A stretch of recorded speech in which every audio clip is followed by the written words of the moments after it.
প্রথম হচ্ছে কথা যে আপনারা বাচ্চাদের ফুল ড্রেসে পাঠান না। প্রথম কথা যেটা বাচ্চাদের পুরোপুরি ড্রেসে পাঠান না কেন? টাই থাকে না, তারপরে হয়তো আই কার্ড থাকছে না,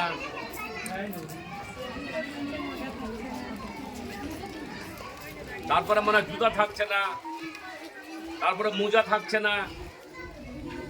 এটা কিন্তু একটা school, English medium, basic English school.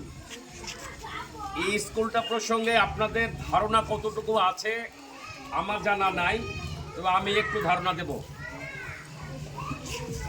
আমাদের বাঁচতে গেলে সুস্বাস্থ্যের জন্য যে জিনিসটা প্রয়োজন হয় সেটা হচ্ছে মানে প্রথম লাগে মানে আপনার হচ্ছে পরিবেশ। প্রথম লাগে হচ্ছে পরিবেশ, মানে পরিবেশ যদি ভালো না হয় সেখানে মাথা ঠিক থাকবে না, মানে সুস্বাস্থ্য থাকবে না, বাচ্চা ঠিক থাকবে না। আমার এই স্কুলের ভিতরের যে পরিবেশটা আপনারা মানে এখানে কতটুকু বুঝেন? অনেকে বুঝবেন। যেমন সুস্থ থাকার জন্য, বাঁচার জন্য, ভালো স্বাস্থ্যের জন্য মানে হচ্ছে গাছের প্রয়োজন। শুধু ঠকঠকা বিল্ডিং হলেও হবে না। একটা বিল্ডিং করলাম, 3-4টা রুম হলে, একটা বারান্দা হলো, সামনে কিছু নাই। প্রথম আমার স্কুলে আমি পরিবেশটা ঠিক রেখেছি, গাছপালা থেকে শুরু করে হাওয়া বাতাস যা যেখানে। আপনার বাচ্চা আপনি ঘুম থেকে তুলে ড্রেস পরিয়ে, পোশাক পরিয়ে বাড়িতে স্কুলে দিয়ে পাঠান, এসে প্রথম আমার এখানে আগে একটা পরিবেশ পায়, সেটা হচ্ছে প্রচুর পরিমাণ গাছপালা, যেটা অন্য স্কুলে নেই। আমি দেখেছি অন্য অন্য নার্সারি স্কুলে 2টো রুম, একটা বারান্দা, শেষ। তারপরে পর্যাপ্ত পরিমাণ মানে হচ্ছে খেলার জিনিস, এগুলো আমার স্কুলের মধ্যে আছে এবং সামনে আরও এগিয়ে যাচ্ছি। গুরুত্বপূর্ণ কথা যেটা, যে বাচ্চাকে পরিপূর্ণ মোজা থেকে, জুতা থেকে, ড্রেস থেকে, টাই থেকে প্রত্যেকটা জিনিসে দয়া করে দেওয়ার চেষ্টা করবেন। এটা গেল 1 নম্বর। তারপরের কথা যেটা, টাইম। আমাদের প্যার লাইন কোটায় 6:50। এখন প্রচুর গরম পড়েছে, এই জন্য 6:50-এ আমরা যেটা করি, প্যার লাইনটা শেষ করে ফেলছি, ক্লাসে ঢুকছে। ক্লাস হচ্ছে যতটা তাড়াতাড়ি সম্ভব আমরা বাচ্চাদের ছেড়ে দেওয়ার লাইন করছি। প্যার লাইনটা এমন একটা জায়গা, সেখানে জাতীয় সঙ্গীত হচ্ছে, অনেক কিছুই হচ্ছে, শিকার মতো, জানার মতো, বোঝার মতো। যারা 7টা, 7টা 5, 7টা 10 বাচ্চারা আসছে, ওরা কিন্তু এই শিক্ষাটা থেকে বঞ্চিত হচ্ছে। আমার কথা হচ্ছে এটা, আপনারা কষ্ট করে বাচ্চাকে পাঠাবেন, মাসে বেতন দিবেন, বাৎসরিক একবার ভর্তি ফি দিবেন, আপনার বাচ্চা শিক্ষার থেকে বঞ্চিত কেন হবে? দেন আপনারা বলুন এবার। যারা যারা লেটে পাঠান তাদের বাচ্চা কাচ্চা শিক্ষা থেকে বঞ্চিত কেন হবে? আমি আপনাদের কাছে একটা প্রশ্ন রাখছি, দয়া করে উত্তরটা দেন। যারা লেটে পাঠান, আমি তাদের উদ্দেশ্যে বলছি, দয়া করে বলুন না। আপনারা তো কথা বলতে পারেন। আপনারা যারা, আমি তো বাচ্চাদের চিনি, প্রত্যেকের বাপ মাকে চিনি না। আপনারা যারা আপনাদের বাচ্চাকে স্কুলে পাঠাচ্ছেন ঠিকই, কিন্তু যারা লেটে পাঠাচ্ছেন, জাতীয় সঙ্গীত পাচ্ছে না, এখানে আরবি শিক্ষা হয় সেটা পাচ্ছে না, আরও কিছু করা হয় সেটা পাচ্ছে না, তো এত খরচা করে, পরিশ্রম করে, রৌদ্রে গরমে জ্বলে পড়ে বাচ্চাকে নিয়ে যাবেন, তাহলে বাচ্চাটাকে একটু আগে পাঠান। মোটামুটি কটে পাঠালে হবে? 6টা কত?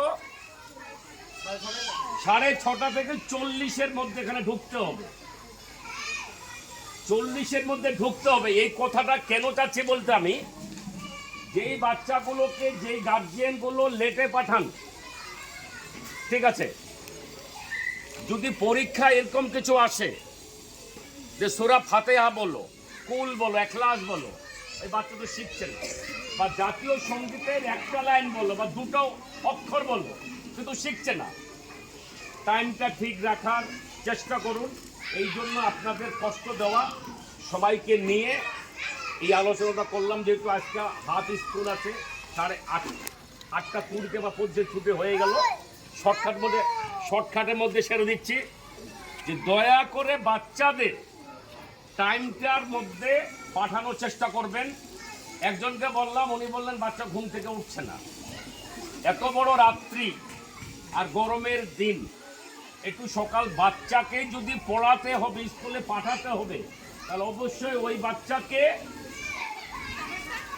যত দ্রুত পারা যায় খাওয়া দাওয়া সেরে দিয়ে ঘুমানোর ব্যবস্থা করে দিয়ে দিতে হবে, যেন বাচ্চাটা ভরে উঠতে পারে।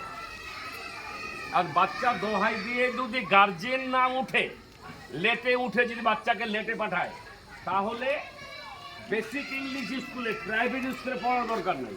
তাহলে সরকারি স্কুল খোলা আছে, সরকারিভাবে শিখবে, ওখানে 9:30টার সময় পৌঁছাবে, 1 প্লেট ভাত, ডাল, সবজি, ডিম, আলু, সয়াবিন পেয়ে যাবে, খাবে যাবে, ঘুরে আসবে। পড়ার দিকে কোনো কিছু আসবে না, পড়ার কিছু শিখবে না। এর আগে একটা কথা বলেছিলাম, আবার আজকে বলি, অন্য স্কুলের, প্রাইমারি স্কুলের বা অন্য স্কুলের বাচ্চারা আমার স্কুলের বাচ্চার মধ্যে আসমান জমিন পার্থক্য আছে। কিভাবে যদি কেউ চ্যালেঞ্জ করে, তাহলে আমি অন্য স্কুলের বাচ্চা আমার স্কুলের বাচ্চাকে নিয়ে বসিয়ে দেখিয়ে দিব। আমার স্কুলের বাচ্চারা, কিন্তু আপনাদের তো বাচ্চা, আমি যদি গর্বিত হই যে আমার স্কুলের বাচ্চারা এইটুকু করতে পারছে বা শিখছে, তাহলে আপনাদের আরো বেশি গর্বিত হওয়া উচিত যে আপনাদের বাচ্চারা শিখছে। তাহলে কি আপনারা বাচ্চাদের টাইম মতো পাঠাবেন? একটুখানি কথা দেন। 22 তারিখ থেকে পরীক্ষা হয়ে যাবে, বাট পরীক্ষার শেষে যখন রেজাল্টের স্কুল খুলবে, দয়া করে ওই কাজটা করবেন, বাচ্চারা যেন এসে প্রথম থেকে স্কুলটা ধরতে পারে, প্যারালাইন থেকে শুরু করে জাতীয় সঙ্গীত, আরবি শিক্ষা সহ। আরবি শিক্ষা মানে আমাদের ক্লাসও হয়, কিন্তু এটাও শেখাটা তোমার একটা প্রয়োজন আছে। আপনার বাচ্চাকে যদি প্রশ্ন করে যে তুই তো স্কুলে পড়িস, ভারতের জাতীয় সঙ্গীত বল, আচ্ছা পুরো না পারলো 1 লাইন তো পারবে, তো একটা লাইন শেখার জন্য তাহলে তো মানে আপনার টাইম মতো আসতে হবে। এই টাইমটা দয়া করে খেয়াল রাখবেন,